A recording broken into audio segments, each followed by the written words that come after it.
Orca, Orca, Orca, say hello.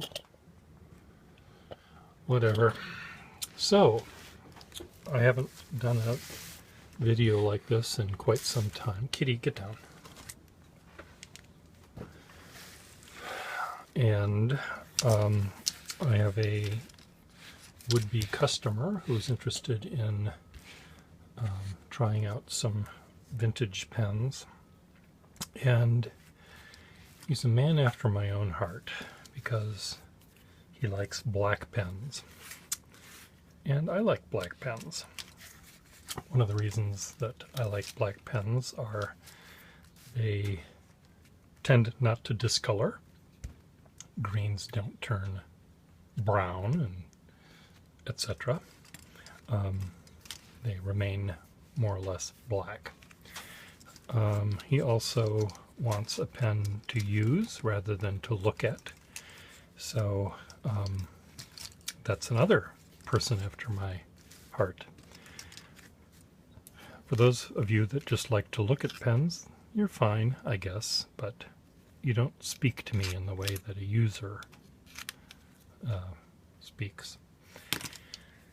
So let's see. He was interested in a 51.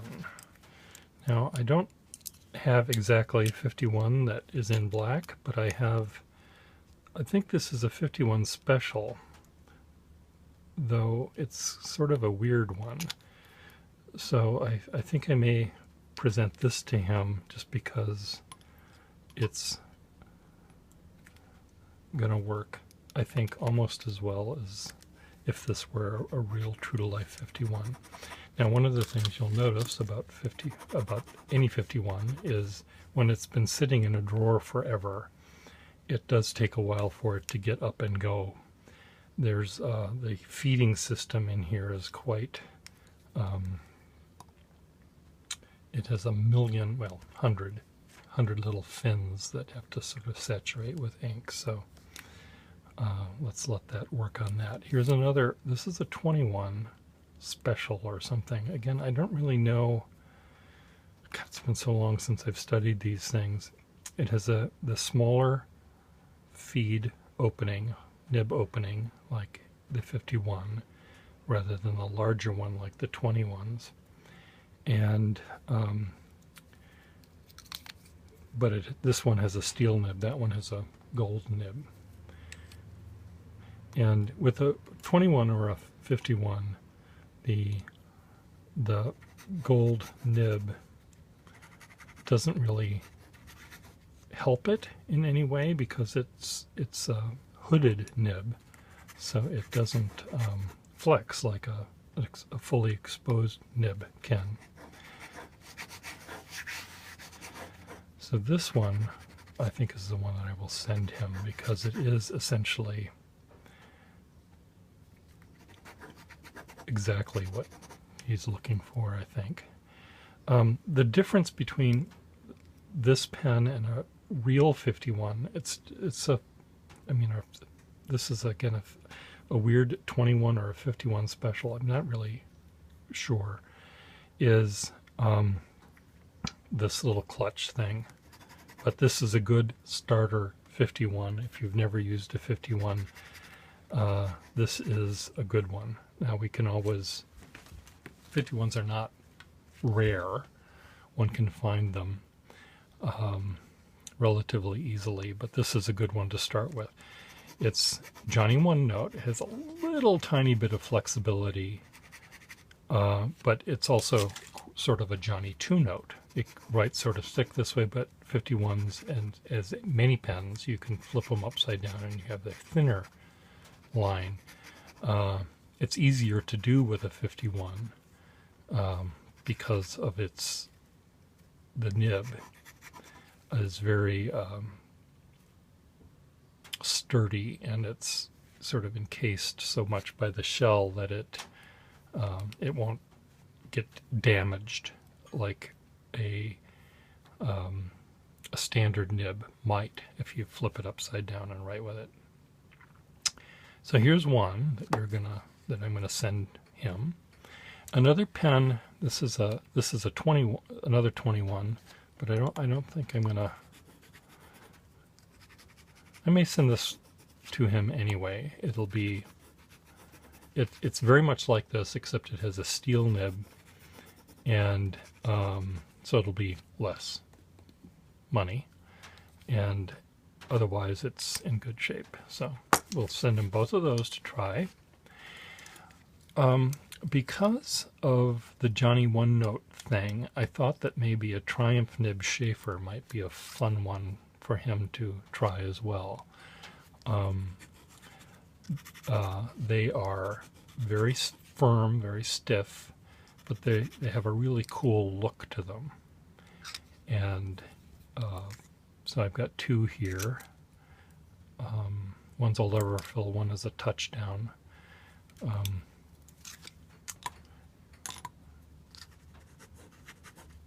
I may just send him one rather than two. I'll probably not send him this one just because he wanted silver over gold. So that one will go to him. This will stay. Other Schaefers that have a little tiny bit of a flex, he was looking for that. Now this one has a feather touch nib, and it has a little bit of a flex, as you can see, from fine to broader. And he does do drawing. So and I think looking at the drawing that he did, it looks like he sort of draws quickly and somewhat aggressively. And a lot of his lines were horizontal rather than vertical. And these pens tend to be very good on really any direction, Schaefer pens. Watermans tend to maybe feel a little sharp on the side stroke. So, though, of course, every nib is different. So this is one that I will send him. I've got two other Schaefer Balance pens here. This is a very firm nib, which he has his base covered by one of those. This one is another. This is slightly flexible. Come on. These again have been sitting in a drawer, so it does take. This one, these two are essentially the same pen, except one is thinner and one is fatter, as you can see. And he may really like the thin one for some reason. Who knows?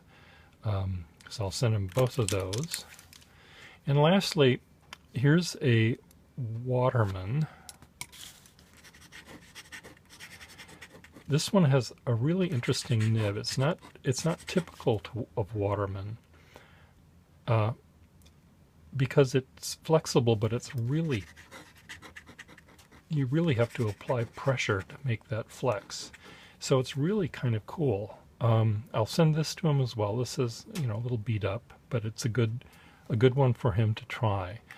I'm not sending him any really juicy, wet noodly kind of nibs because he didn't want that, for one thing, and I think that, well, he didn't want that. He didn't ask for that. I think that all of these will be good workhorses for him. He writes lots of letters. He takes lots of notes. He's a teacher in a college, and so I think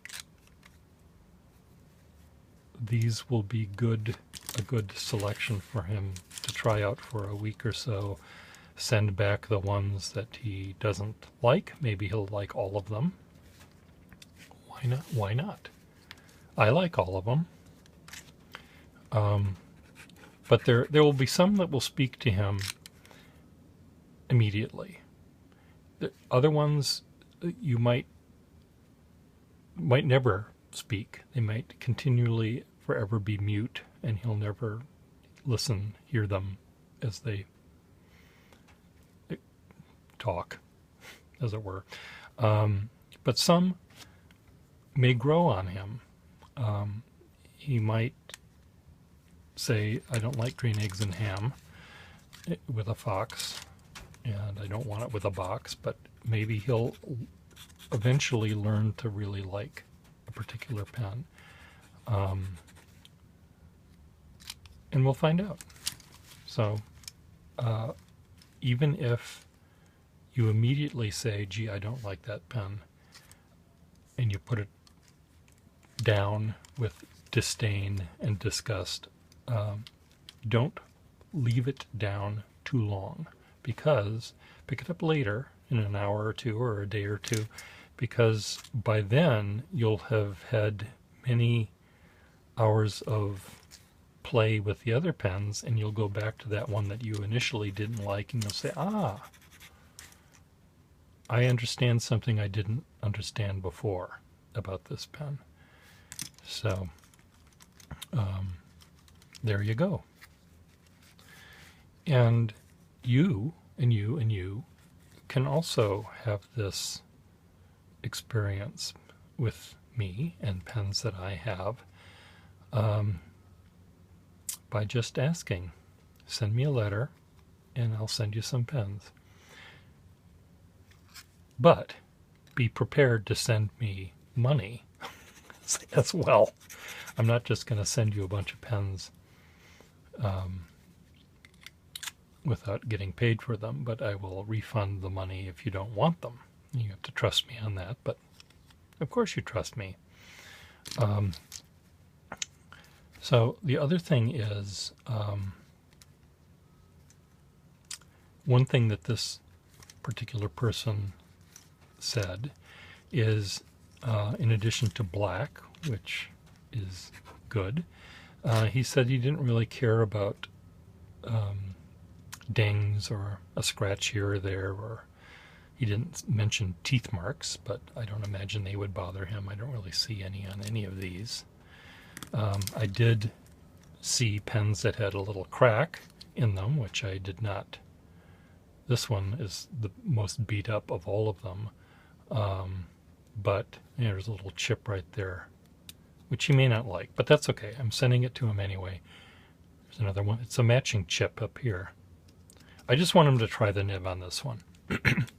I could maybe put this nib in a fancier looking pen, but this is sort of the odd man out. This is the one that I'm pushing him in a direction that maybe he doesn't want to go in. So the nib is great. The pen is a little iffy. The nib can always be put in a better pen. I really like this nib a lot. This would make me, if I had this in my pocket and I was going somewhere to draw, this is a really good drawing pen because it's very sturdy, but it's flexible at the same time. It's a little bulldog of a pen. These other ones, this one might be fun for drawing. These other ones are for writing, I think. These two are for drawing. What about this one? This one is also, this could be a great one for drawing too. You can flip it upside down, you can get a finer line, you can press down, you get a little thicker line. It's a very, these all will make him smile, I bet. There you go. See you later.